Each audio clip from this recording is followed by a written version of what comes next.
investment accounting. We know that in the modern era, all business concerns may purchase shares of other business or debentures or stock of other business concerns. It is treated as investment. From this video, we can understand that how to prepare investment accounts and how to handle investment items in the business. First of all, we want to discuss types of investments. There are two types of investment. First one, fixed interest investment, and the second one, variable yield investments.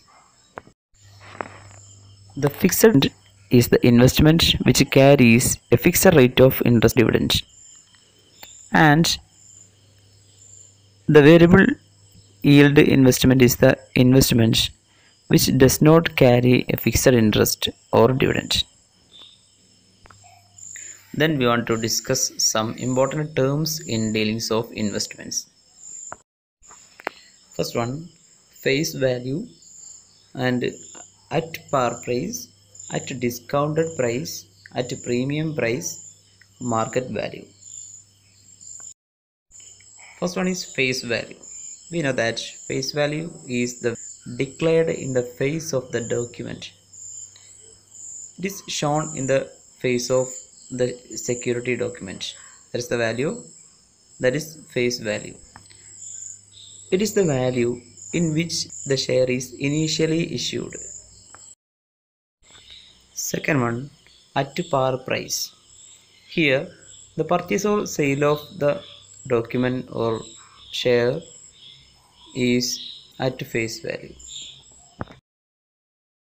And the third one is at discount price. If the purchase or sale of the document less than the face value, that is called discount price. And then if the purchase or sale of the document is for more than the face value, that is called premium price. Then the market value. This is the current value in which shares are bought and purchased. That is market value. These are the important terms used in dealings of investment. Okay. Then we want to discuss investment account. To record the securities like shares, debentures and stock, we should open a separate account called investment account. In investment account, there are three amount columns. The first amount column shows the nominal value. The second amount column shows interest rate, interest amount, then the total cost. The account helps to understand the nominal value of the share or debenture, interest of the amount of interest and total cost separately. Then we want to discuss about investment ledger. Investment ledger is a ledger which is used by the investing company to record all the details of each investment. If the company have more than one investment, all such investments should be shown in a ledger book, that is called investment ledger. Then we want to discuss about the objectives of investment ledger. First one, it facilitates proper recording of each securities separately.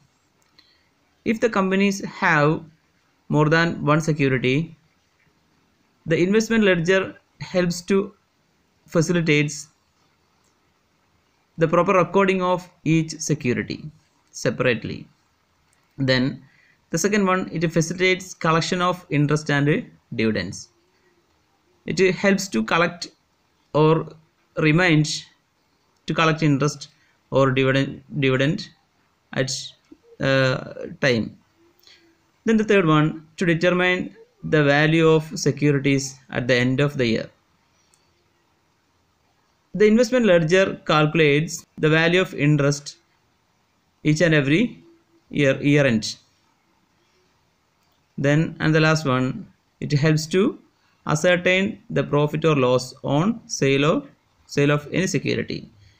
If you want to say sold out the security, the investment ledger helps to calculate the profit or loss of the sale. Okay, these are the objectives of investment ledger. Okay, then we want to discuss about some important points to be remembered while entering the purchase or sale of transactions in investment account. Then the points to be remembered: first one, cum dividend and ex dividend. In case of ex dividend, the seller has entitled to get the dividend amount up to the date of purchase. In case of cum dividend, the purchaser has to entitle to get the dividend up to the date of sales. Then the second one, cum interest and ex interest. As above, in case of ex interest, the seller has entitled to get the interest amount up to the date of sales.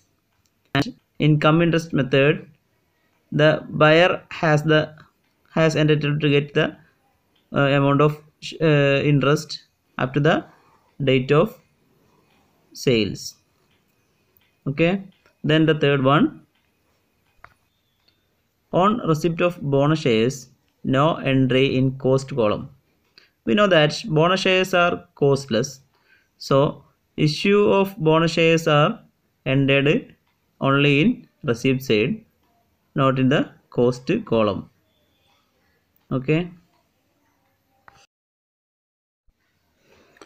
then fourth one, in the case of sale of right shares, the amount received will be entered in the cost column. We know that right shares are shares, so the amount received from the sale of such shares should be treated as a receipt, not as a amount for nominal value of the asset, because there is no nominal value for right shares. Then the fifth one, profit or loss on sale is to be transferred to profit and loss account. If there is any profit or loss sale of any investment, it should be transferred to profit and loss account and treated as profit or loss. And the sixth one is, if the investments are held as fixed assets, the value of asset should be treated on cost price.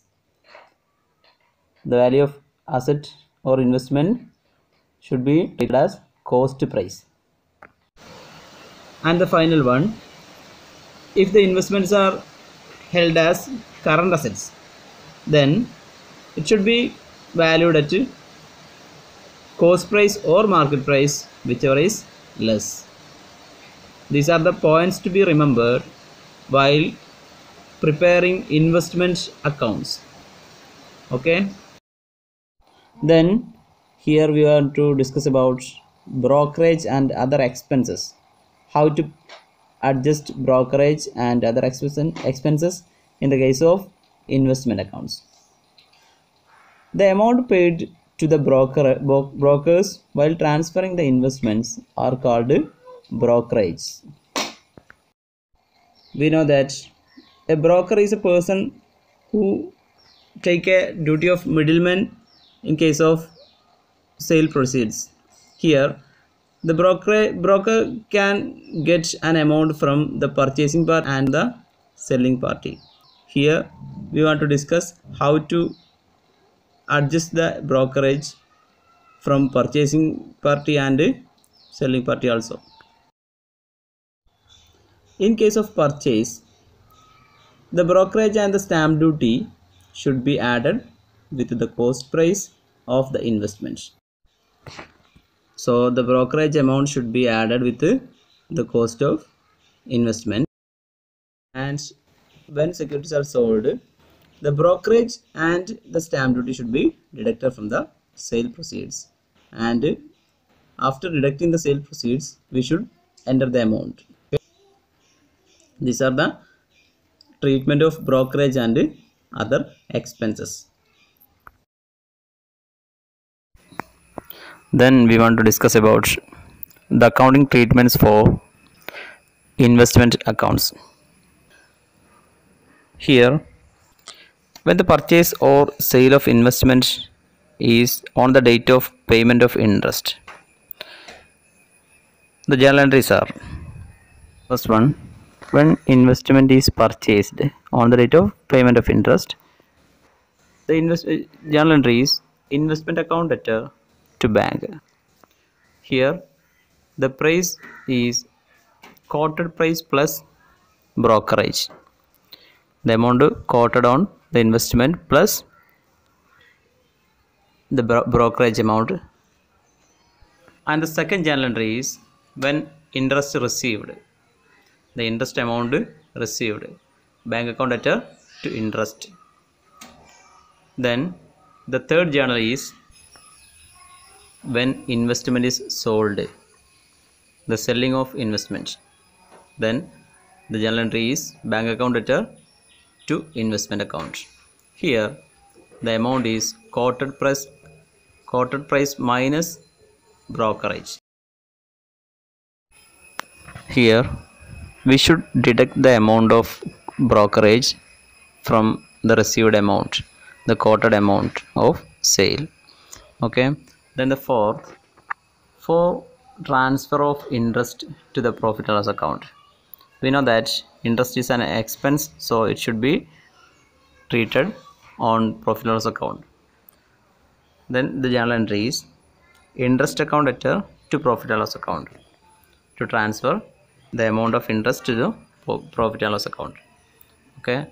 Then the fifth one, if there is any profit or loss in the sale of investment, then the profit or loss should be transferred to the profit and loss account. If there is a profit, the journal entry is investment account letter to profit and loss account. If there is a loss, the journal entry profit and loss account letter to investment account should be treated as it should be transferred to the profit and loss account. Okay. Then we are discussing about a problem, how to journalize the transactions of investment on purchase. The question is, on 1st January 2019, X Limited purchased 2012% debentures of Y Limited of ₹100 each at ₹96 each. On 1st July 2019, half of the debentures were sold at ₹99 each. Debenture interest is payable half yearly on 30th June and 31st December. 12% debentures in Y Limited account in the books of X Limited, assuming that the accounting year closes on 31st December. Market price of debenture as on 31st December 2019 is ₹98. Here we want to prepare a debenture account of Y Limited in the books of X Limited. So, and we should note that the amount of interest is paid on 30th June and 31st December. So it's an half yearly payment of debenture interest, and the accounts are closed on 31st December each year. So Now we are going to calculate. We want to going to prepare the account of debenture account in Y Limited. Okay.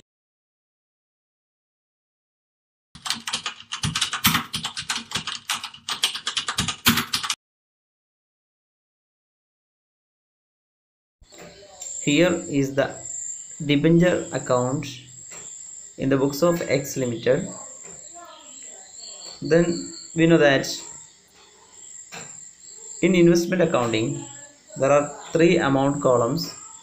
First one, nominal value, then interest, then cost. In this question we know that the debentures were purchased for 96 per share debenture. Then the nominal value was 200.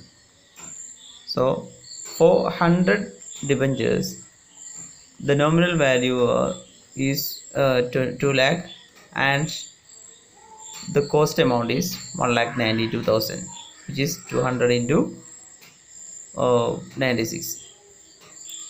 Then on 30th June 2019 the interest is due. The amount is shown as by bank. The amount of interest calculated for 2 lakh rupees for 6 months at 12%. So 2 lakh into 12 by 100 into 6 by 12 is equal to 12,000. Then on July 1st the investment was sold. So the entry is bank account letter to debenture, amount 1 lakh. Half of the debenture were sold, so the amount is 1 lakh. Then the cost is 99,000, because we know that the market value of the investment was 99 on that date. After that, on 31st December the interest amount was calculated as 6,000 because half of the debenture was sold and the remaining 1 lakh rupees, for the remaining 1 lakh rupees the interest amount is 6,000, which is calculated as 1 lakh into 12 by 100 into 6 by 12, that is 6,000. Then on 31st December the balance of the account was rupees 1 lakh. The cost amount is 96,000 because on that date the market value was rupees 98 and the cost was 96. So we take the value which is less, that is 96. After that we want to balance the amount columns. First of all we want to balance nominal value column, then that is 2 lakh each. It is no, there is no balance. Then the second column, interest column, there is in interest column there is no entries in debit column, so the total of credit column is transferred to debit column and it is treated as profit and loss account because it is a part of profit. Then we want to calculate the cost column. Then total of cost column is 1,95,000. Then on debit side it was 1,92,000 only, so there is a difference 3,000 rupees, that is it should be transferred to profit and loss account as profit and shown on cost column of the debit side. Then these are the accounting treatments for debentures, 12% debentures in X Limited. Okay.